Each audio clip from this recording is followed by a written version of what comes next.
About 40 minutes into the early afternoon of day 4 of an 11-day observation post on Slieve Gullion in November 1982, an operator from the Close Observation Platoon, attached to D Company 3 Para, lying on his right side under a soaked GS marker waterproof, pulled a roll of cling film out of the side pocket of a Berghaus Crusader bergen and prepared to defecate without lifting his head above the line of the bracken.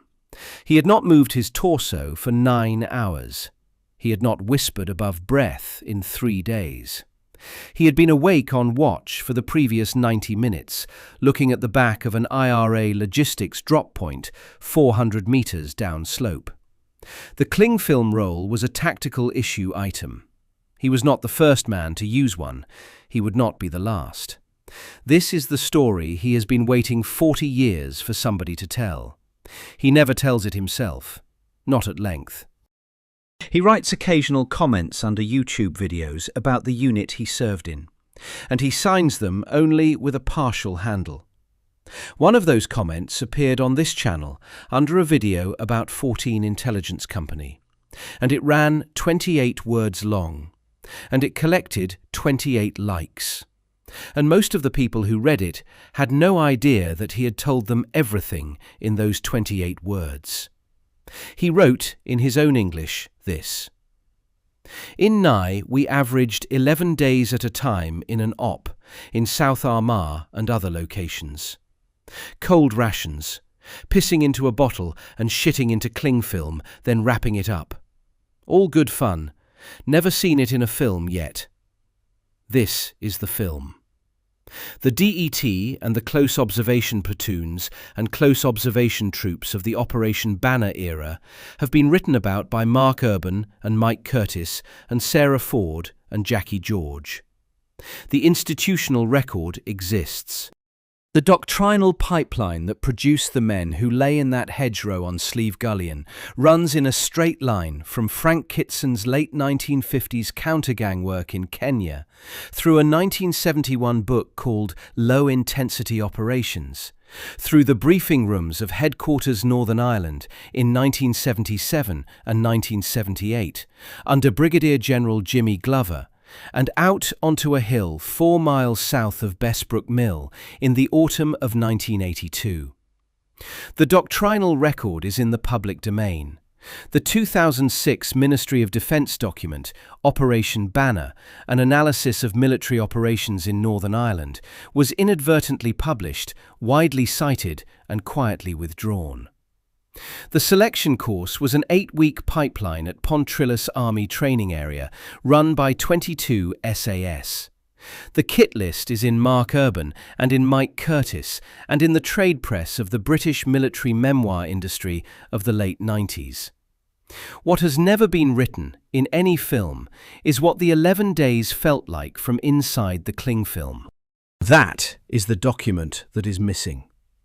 This is an attempt to put it on the record. The man on Slieve Gullion in November 1982 is one of 8,000 men and a small number of women who between 1976 and 1992 lay in hedgerows and ditches and the back of disused barns and the lofts of empty cottages in South Armagh and East Tyrone for between 3 and 14 days at a stretch, watching a known IRA logistics target, photographing the men who came and went, recording the registration plates, building the courier pattern record that eventually turned into the 17 seconds that killed the East Tyrone Brigade outside the Lochgall RUC station in May 1987. The men who lay in those hedgerows did not write books. The 2 women who lay in them did write books, and both books were pulped by the Ministry of Defence on first printing, and one of them was reissued only after the lawyers had been through it twice. The institutional record is the lawyer's version. This is the operator's version. The doctrinal origin runs through Frank Kitson.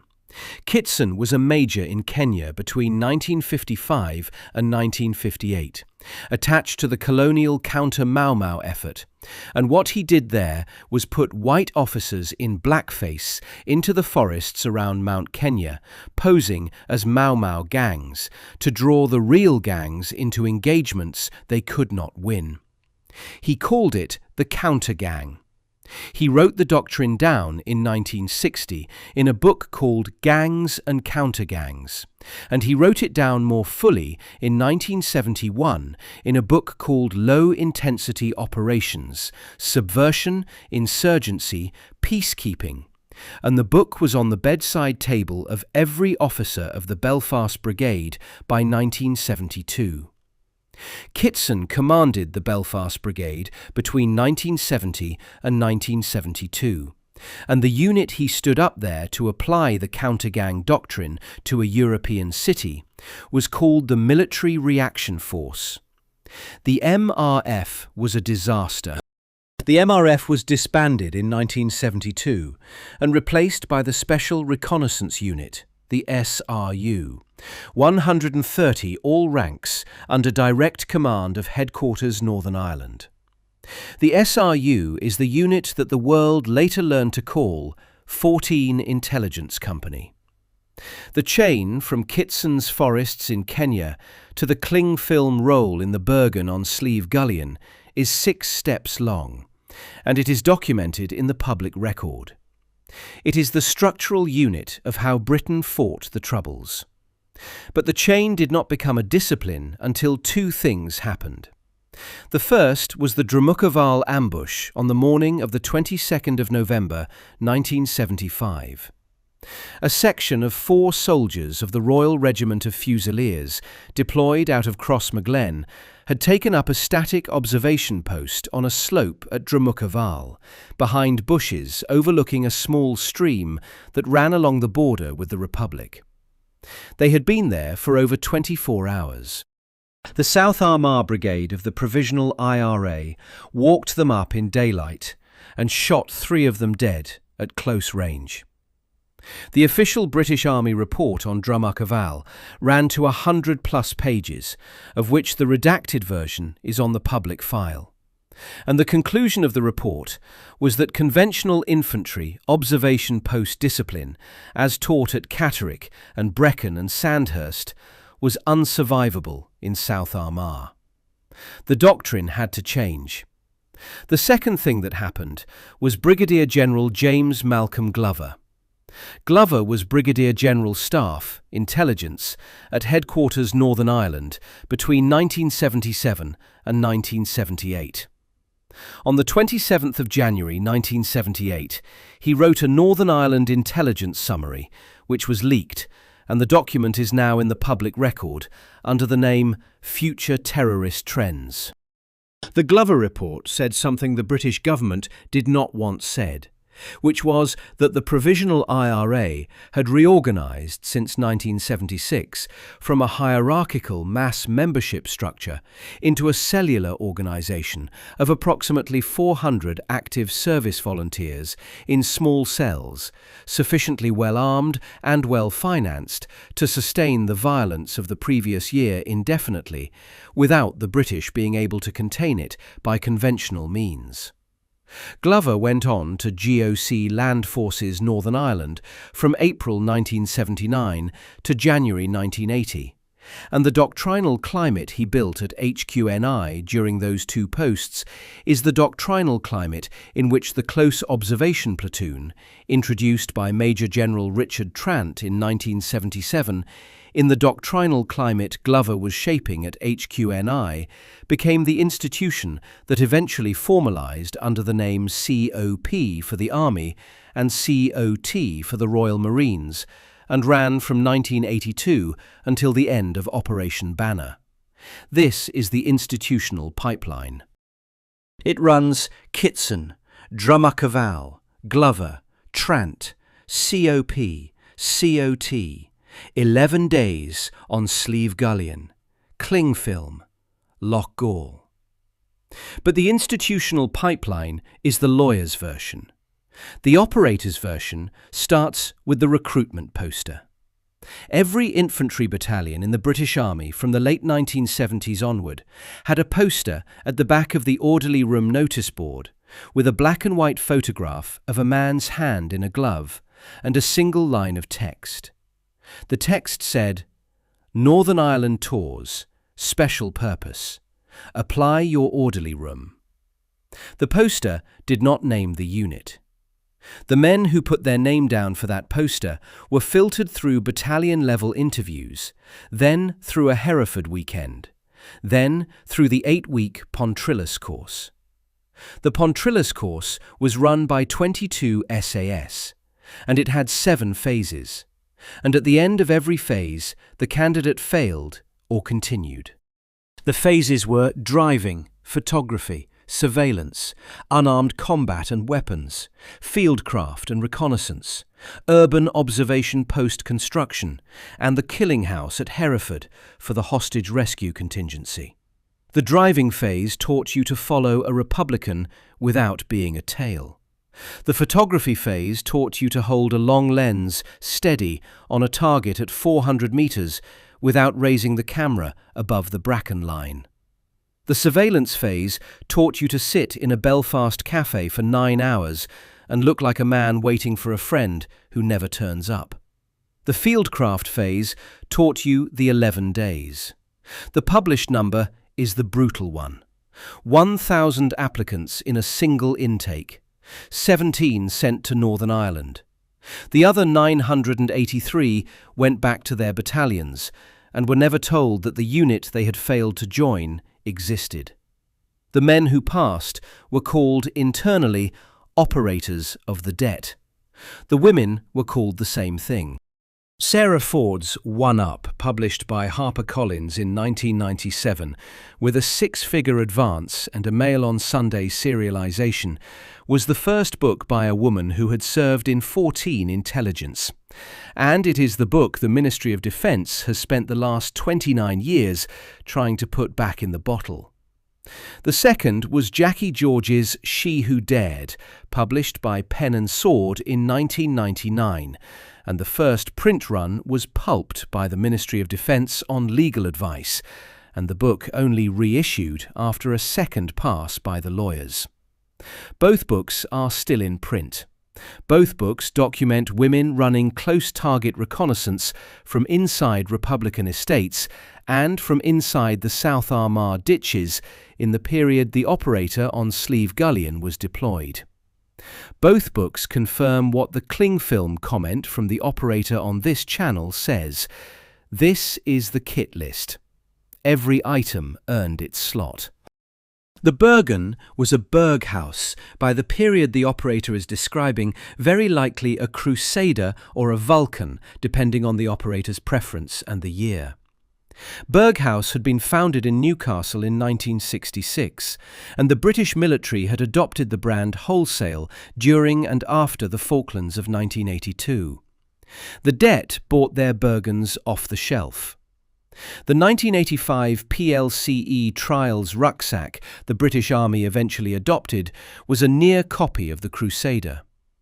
The waterproof was a GS issue marker tarp. The operator slept under it, defecated under it, watched from beneath the lifted edge of it. The fibres of the waterproof were the only thing between his body and 400 metres of South Armagh hedgerow. The waterproof was the OP. The long arms varied. A short stock 7.62 long arm was carried for the bracken clearing engagement at 30 metres if the OP was compromised.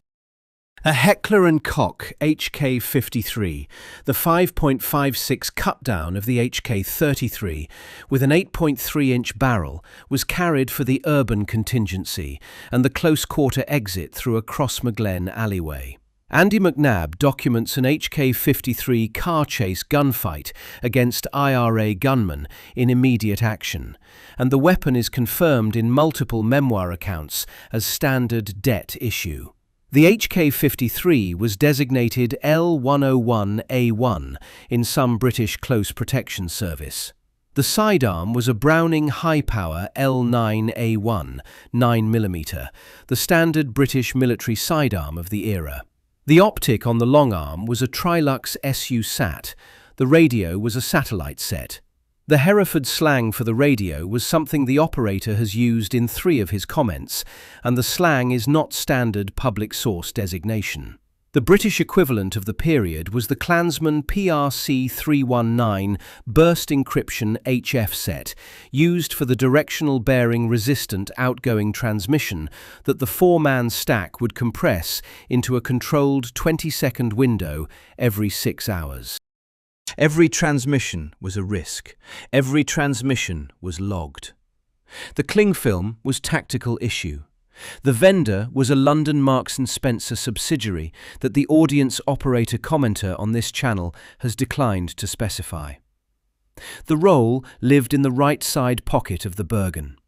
It was used for solid waste, and the wrapped output was carried out in the bergen at the end of the OP. The thermal undergarment was a Marks & Spencer winter base layer issued in the autumn rotation. The Saracen battery pack powered the radio and the secondary optic. The rations were cold rolled oats, dehydrated meat, water from the bottle. Every item was carried in, and every item was carried out. The first 90-minute watch on day 1 begins at 0500 hours on a Saturday morning 4 miles south of Bessbrook Mill. The 4-man stack has walked in through broken ground in the last hour before dawn. They have taken 3 hours to cover 600 metres. They have not used the path. They have followed the contour line beneath the bracken, using a compass bearing memorised in the briefing at Bessbrook Mill the previous evening. They have built the OP under the lifted edge of a hedgerow that grows up against the boundary of an unworked field. They have used the GS marker waterproof as the roof. They have piled the cut bracken on top of it. They have placed the bergens to break their silhouette. They have set the radio aerial at a 45-degree angle to the bearing of the receiver at Bessbrook. They have lain down. They have not moved. The first watch is 2 of them. The other 2 are sleeping under the same tarp, 3 feet apart, head to foot. The sleeping pair's bergens stacked between them as a pillow and as concealment. The body discipline is the routine of the next 96 hours. You urinate into the bottle. You wrap the bottle. You do not speak above breath. You do not cough. You do not move your head above the horizon line of the bracken. You do not allow the eye to lift above the watching line that the 4 of you established in the briefing. You watch the target. The target is the back of a barn at the bottom of a slope 400 metres downslope from the OP. The barn is a known IRA logistics drop point. You watch who arrives. You photograph who arrives. You record the registration plates of the vehicles that arrive. You log the times. You log the times in waterproof shorthand on a sodden notepad that lives in the side pocket of the GS marker. The watch ends at 0630. You shake the buddy next to you on the shoulder. You change places. You sleep. You sleep in the same clothes you have worn for 4 days. The second 90-minute watch begins at 0630. The 4th begins at 0930. The 6th at 12:30, the 8th at 15:30, the 10th at 18:30. The pattern runs 90 minutes on, 90 minutes off, around the clock. The numbers are an approximation. Some teams ran 60-minute rotations, some ran 120. Some operators have written that they ran 2 on, 2 off for the first 3 days and slowed it down to a 1 and 1 on the back end. The audience operator commenter on this channel said 11 days as an average. Some OPs ran shorter, some ran longer. Days 2 through 6 are the body. Day 2 is when the boredom of the watch starts to erode the concentration of the eye. Day 3 is when the cling film roll comes out for the first time. Day 4 is the operator on Slieve Gullion. Day 5 is when the cold rations start to taste of nothing. Day 6 is when the first hallucination of motion in the bracken arrives. The operator sees a moving silhouette at the edge of the visible field. The silhouette is a branch the wind has lifted. The operator does not move. The operator does not whisper. The operator goes back to the radio log. The cling film discipline is, by day 3, the daily metronome of the OP. The roll lives in the right side pocket of the bergen. The buddy on watch turns his eye to the slope. The operator on rest pulls the roll out, tears a length of approximately 40 centimetres, lays it on the GS marker beneath his hip, defecates onto the cling film, folds the cling film in half, folds it again, ties the corners, places the wrapped package in the bergen. Total elapsed time, the first time, is approximately 7 minutes. By day 6, the elapsed time is approximately 90 seconds. The discipline is not the act. The discipline is the absence of sound and the absence of movement above the bracken line during the act. The operator does not lift his head. The operator does not lift his hand above the GS marker. The operator does not allow the cling film to make the kind of audible rustle that the wind would not also make. The eye discipline is the hardest part. The eye wants to lift. The eye wants to look at the sky. The eye wants to look at the buddy. The eye is the enemy. The men who failed at this stage were the men who, before the OP, had been the best soldiers in their battalion at the rifle range, and the hardest men on the 10-mile loaded march. The men who passed at this stage were the men who, before the OP, had been quiet enough to be invisible at the back of the battalion bar. Days 7 through 9 are the surveillance product. The 4-man stack has been on the target for 7 days. They have begun to see the courier pattern. The first vehicle arrives at 700 every Tuesday and Thursday. The driver is the same man twice. The vehicle is logged by registration. The photograph that captures the back of the driver's head as he walks from the vehicle to the barn is the photograph that, 3 months later, after the analyst at Bestbrook Mill has cross-referenced it against the existing intelligence picture, becomes the basis of a Crown Forces operation against the IRA logistics chain. The pattern emerges by accumulation. On day 7, the operator on watch logs a green Ford Escort that arrives at 0658, and a man in a brown jacket who walks from the Escort to the barn carrying a black holdall. On day 8, the operator on watch logs a green Ford Escort that arrives at 0701, and a man in a brown jacket who walks from the Escort to the barn carrying a black holdall. On day 9, the operator on watch logs a green Ford Escort that arrives at 0659, and a man in a brown jacket who walks from the Escort to the barn carrying a black holdall. The pattern is the man, the jacket, the holdall, the time window of 3 minutes. The pattern is what the analyst at Bestbrook Mill takes back to the brigade intelligence cell at Lisburn. The pattern is what justifies the next OP on the same target 6 weeks later, when the 4-man stack who built the pattern is on decompression rotation, and a different 4-man stack is on the same hedgerow watching the same barn. The 4-man stack on Slieve Gullion in November 1982 did not know whether the pattern they built would become a Crown Forces takedown or would become a piece of background intelligence filed against the next pattern 5 years later. They did not need to know. The OP does not see the takedown. The OP is the watcher behind the trigger. The OP is the long stitch in the long thread. This is what an OP generates: photographs, registrations, times.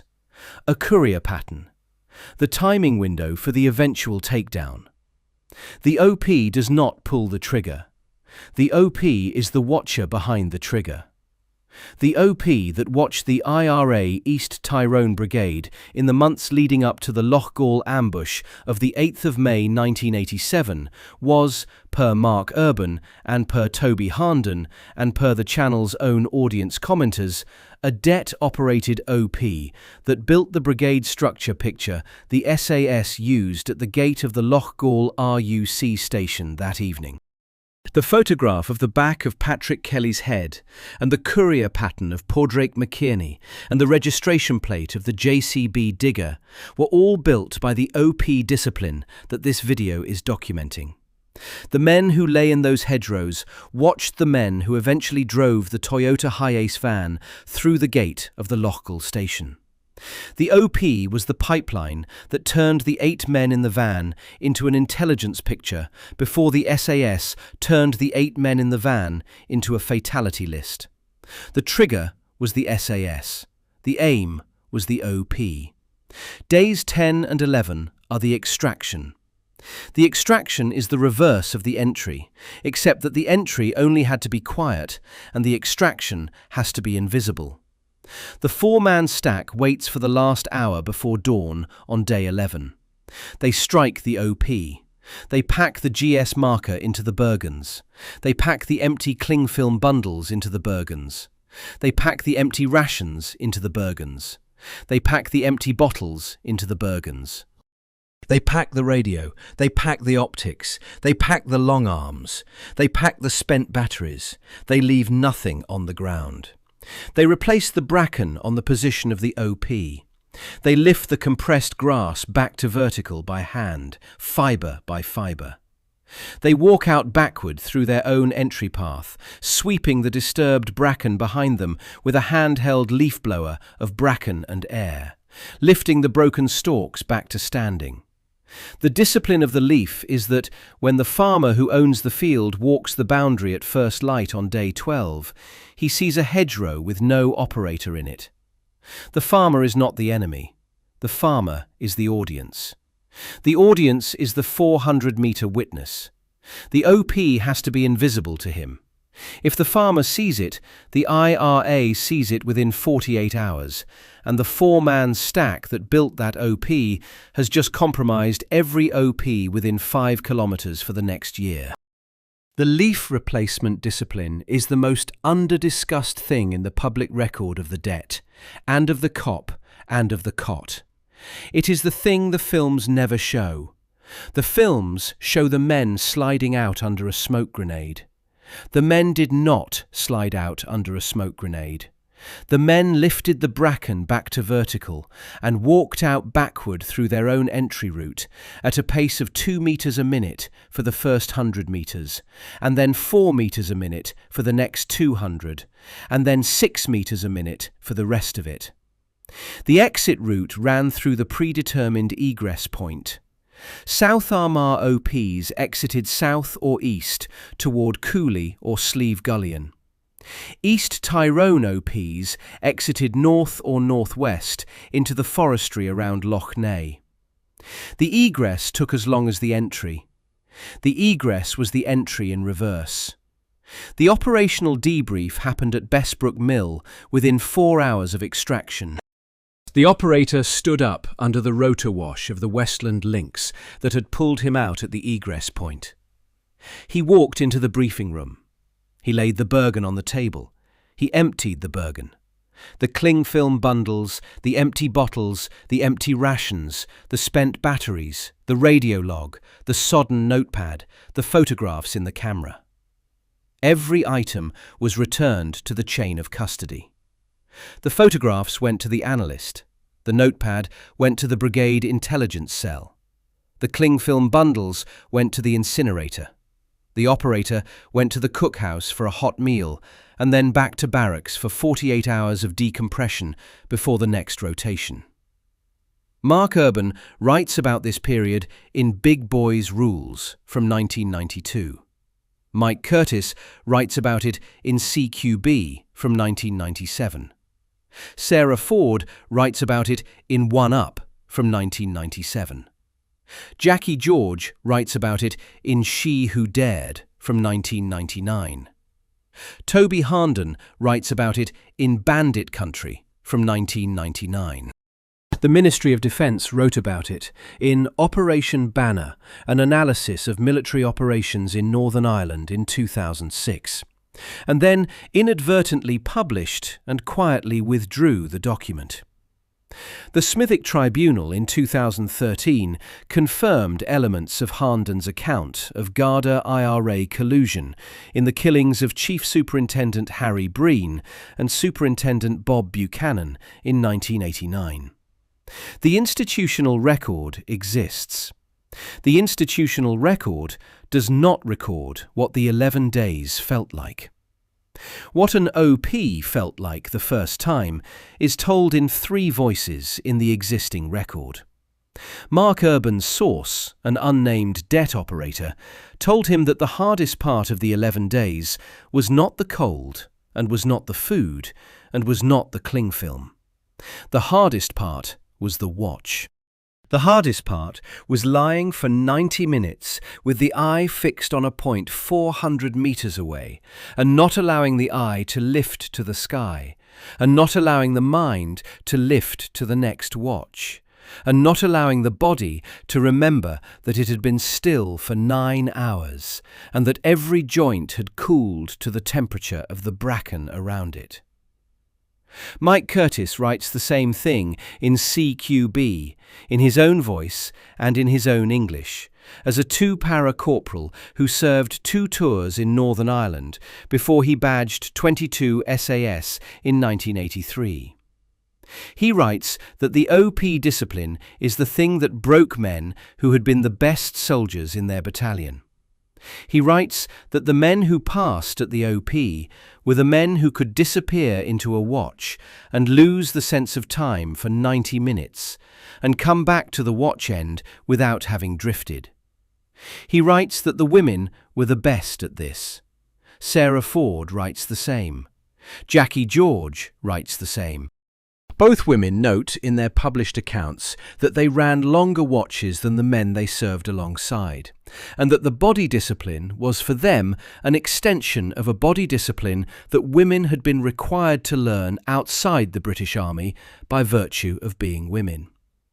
3 operator commenters on this channel have written under 3 different videos in the last 18 months and have said the same thing in their own English. The first wrote, under XSBOICEELQ4, the 28 words that opened this video.